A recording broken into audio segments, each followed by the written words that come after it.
কিন্তু আপনারা তো দেখতেছি ফ্রম ডে ওয়ান স্বৈরাচারী আচরণ করতেছেন।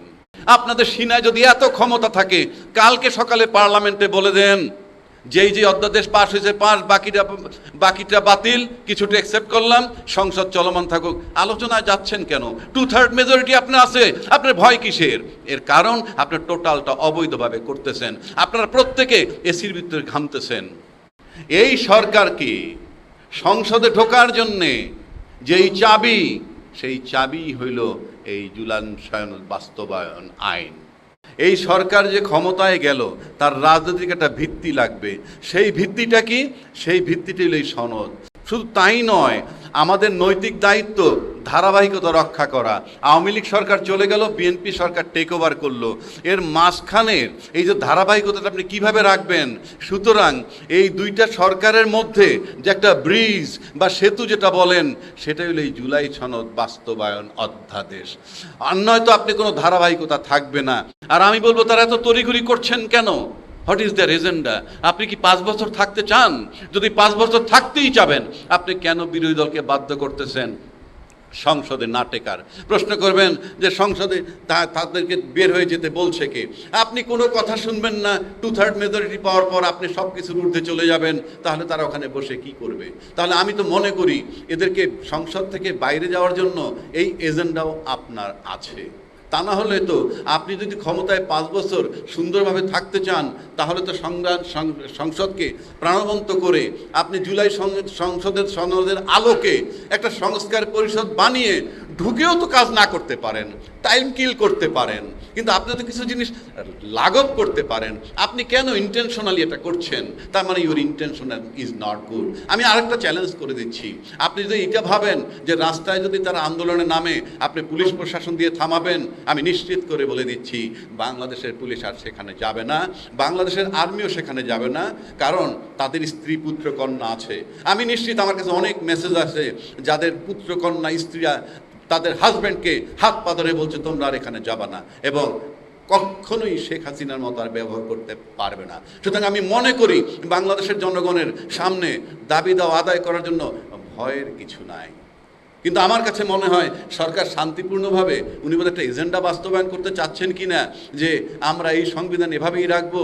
তারপরে সুপ্রিম কোর্ট থেকে কিছুদিন আগে তত্ত্বাবধায়ক সরকারের কথা আসছে, আমরা সেই মেয়াদে না গিয়া একটা পরিস্থিতি তৈরি করি যাতে সংবিধান তত্ত্বাবধায়ক সরকারের মধ্যে সংস্কার করে একটা ইনক্লুসিভ নির্বাচন করব। এটাও যদি তাদের এজেন্ডা থাকে, সেটাও আপনি করেন, বসে চিন্তা করেন সুস্থভাবে। ইল্লিগালি করবেন না। যতক্ষণ আপনারা আছেন ততক্ষণ আপনাদেরকে এই আদেশ মানতে হবে। এইবার আসেন, এই আদেশ দেওয়ার ক্ষমতা রাষ্ট্রপতির নাই। আমি তর্কের খাতিরে ধরে নিলাম নাই, আমি মনে করি আছে। কেন আছে? এখানে প্রেক্ষাপট বলা হয়েছে, সেই প্রেক্ষাপটে আছে। কারণ আপনার সংবিধান অচল, এখনও বলছি সংবিধান অচল। তাহলে এই যে আদেশটা হইল, একটা ইন্ডাস্ট্রি হইল, যেই ইন্ডাস্ট্রিতে কাপড় চোপড়, বিস্কিট, সাবান টাবান যাই কিছু হোক না কেন তৈরি হইল, তারপরে যদি বলেন যে এই ইন্ডাস্ট্রি তৈরি হওয়ার যে প্রসিডিউর, সেখানে কিছু ত্রুটি ছিল, সেটা বললে ইন্ডাস্ট্রি বন্ধ করে দিতে পারেন। কিন্তু মাঠে যে প্রোডাক্ট চলে গেছে, সেটা আপনি কি করবেন? এই আইনের তো আর কোনো কার্যকারিতাই নাই। কারণ এই রাষ্ট্রপতি যে আদেশ দিছে, তার যে প্রোডাকশন, তার যে ফলাফল, সেটা উঠে গেছে কি? গণভোটের মাধ্যমে। তো গণভোট ফলটা আপনি কি করবেন? আপনি আইন তো দরকার নাই বাতিল করার, কারণ এটা করাই হয়েছে এই জন্যে, এবং এটা যে ফসল সেটা আমরা ঘরে তুলে ফেলেছি। কাজেই সংসদে বসে 2/3 মেজরিটি নিয়ে আপনার জন্য দুইটা ওয়ে আছে সংসদে। যদি মারামারি করেন সংসদে, তাও আপনাদের 213 জন লোক। আর যদি বলেন আইন মানবেন না, আপনার 2/3 মেজরিটি, দুইয়ে মিলে আপনার মন যা চায় তাই করতে পারবেন। কিন্তু মাথার ভিতরে যদি শেখ হাসিনাকে রাখতে পারেন সবাই, তার পরিণতি দেখতে পারেন, তাইলে আপনাকে ভাবতে হবে যে আপনি কি করবেন। আর যদি বলেন আপনাদের আইনি ভিত্তি কি, এই যে সংসদ, এই আইনি ভিত্তিটাই এলো এই সনদ। আপনাকে সম্পূর্ণ বৈধতা দিছে এই সনদ, এই রাষ্ট্রপতির আদেশ আপনাকে বৈধতা দিছে। আবার এই রাষ্ট্রপতি একটা বিরাট করাপশন করছেন, আমি মনে করি ক্রিমিনাল অফেন্স। এই সনদের, এই আদেশের 10 নম্বর অনুচ্ছেদে বলা আছে যে সংসদের প্রথম অধিবেশন যে কায়দায় ডাকা হবে একই কায়দায় সংস্কার পরিষদের সদস্যদেরকেও আমন্ত্রণ জানানো হবে। আপনি একটা পার্ট কমপ্লিট করেছেন, আপনি আরেকটা পার্ট করেন নাই, এটা আপনি ক্রিমিনাল অফেন্স করেছেন, তারপরেও কিন্তু আজকে ক্ষমতাসীন সরকার বহাল তবিয়াতে আছে। আবার এই ক্ষমতাসীন সরকার বারবার বলে রাষ্ট্রপতির কাছে তারা ওত নিয়েছে, রাষ্ট্রপতির কাছে তারা ওত নিয়েছে, তারা কিন্তু সংবিধানের সরকার হিসেবে নেয় নাই, অন্তর্বর্তীকালীন সরকার হিসাবে নিয়েছে। তা রাষ্ট্রপতির কাছে ওত নিয়েছে, সেখানে তো আপনারাই ঠেলে দিয়েছেন। ভালো কথা, রাষ্ট্রপতির কাছে ওত নিয়েছে, তো তারা এখন কেন মানবে না? এ সমস্ত সস্তা কথা বলতেছেন আপনারা তো পদে পদে। আপনার নাম্বার 1 সংবিধানে নাই, নাম্বার 2 সংবিধান ফলো করতেছেন না, নাম্বার 3 আপনার আইনি ভিত্তি হলো এই রাষ্ট্রপতির আদেশ। যদি আপনি সেটা ফলো না করেন এবং গণভোট যদি না মানেন, সময় বলে দিবে এর কনসিকুয়েন্স কি, সামাল দিতে পারবেন কিনা সেটাও মাথায় রাখতে হবে। তাহলে কি আপনার সেই যে বেআইনি কর্মকাণ্ড করবে রাষ্ট্রপতি, বেআইনি কর্মকাণ্ড করবে নির্বাচন কমিশন, কিংবা সংবিধান লঙ্ঘন করে কাজ করবে রাষ্ট্রপতি, সবগুলো আপনাদের পক্ষে যায় বলে তাদেরকে রাখবেন? গোটা দেশের মানুষের সামনে আপনি স্টাবলিশ করছেন এরা বেআইনি কাজ করছে, আর আপনারা তাকে বৈধতা দিচ্ছেন। স্বরাষ্ট্রমন্ত্রী, আপনার নৈতিক দায়িত্ব রাষ্ট্রপতিকে কে বাধ্য করলে স্বাক্ষর দিতে? এটা তো একটা ক্রিমিনাল অফেন্স। আমার সেখানে ব্যারিস্টার বেলায়েত আছেন, ক্রিমিনাল অফেন্সের কোনো মেয়াদ নাই, এটা যে কোনো সময় ক্রিমিনাল কেস হতে পারে। কালকে সংবিধান সম্পূর্ণ পরিবর্তন হইলেও ভায়োলেশন অফ কনস্টিটিউশনের মামলা চলবে। সংবিধানের দোহাই এত দেন, সিনায় বল থাকলে কালকে বঙ্গবন্ধুর ছবিটা ঝুলিয়ে দেন সংবিধানের 4-এর ক মোতাবেক। কেন ঝুলাতে পারছেন না? আমি পছন্দ করি কি না করি দ্যাট ইজ ইমম্যাটেরিয়াল। আপনি সংবিধানের দোহাই দিয়ে 4-এর ক মোতাবেক আপনার অফিসে মাথার উপরে বঙ্গবন্ধুর ছবি ঝুলছে না কেন?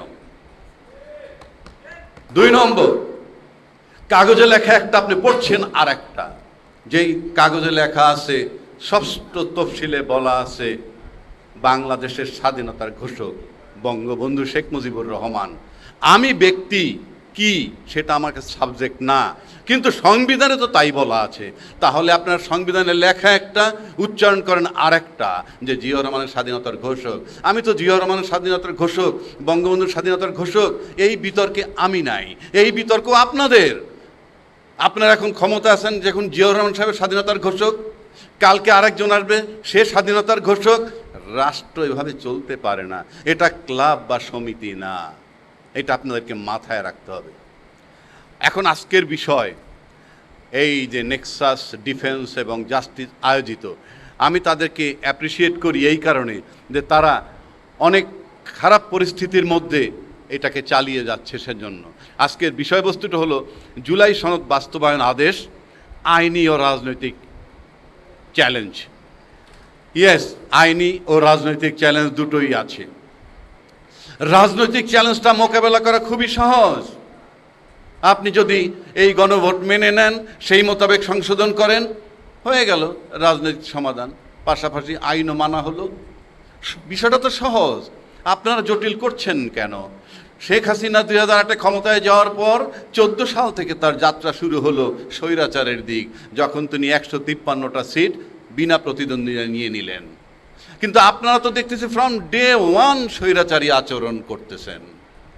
ফ্রম ডে 1 সংসদের বয়স 2 মাস হয় নাই, 1 মাস চলছে হয়তোবা। সেক্ষেত্রে আপনার শুরুতেই এসে বলে দিলেন গণভোট মানবেন না। এইবার আসেন এটার আইনি সমাধান কি এবং এটার প্রয়োজনটা কি, অত্যন্ত গুরুত্বপূর্ণ। আপনারা জানেন বাংলাদেশে অনেক অভ্যুত্থান হয়েছে, এরশাদকে সরানো হয়েছে, এমনকি বেগম খালেদা জিয়াকে অপসারণ করা হয়েছে আন্দোলনের মাধ্যমে টু সাম এক্সটেন্ট, এবং তাকে বাধ্য করা হয়েছিল 2/3 গিয়ে 3 দলের রূপরেখা মোতাবেক আপনার তত্ত্বাবধায়ক সরকার বানাতে। তার মানে কি? কিন্তু এই ব্যতিক্রম ধর্মী অভ্যুত্থান আপনারা দেখছেন কিনা? আমি যদিও এটাকে বিপ্লব বলি, সারা দেশের মিডিয়া, বিজনেস কমিউনিটি, প্রশাসন এটাকে অভ্যুত্থান বলে এবং অভ্যুত্থানকারীদেরকে ক্রিমিনাল হিসাবে চিহ্নিত করার চেষ্টা করছেন। সেটা ভিন্ন কথা, কারণ জোর যার মুল্লুক তার। কিন্তু আমি ভিন্ন বলছি কেন?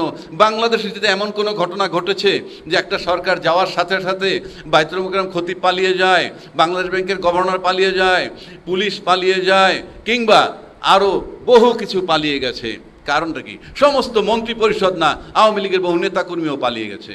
ভিসা বন্ধ না করলে 10 লক্ষ লোক প্রতিবেশী দেশে চলে যেত।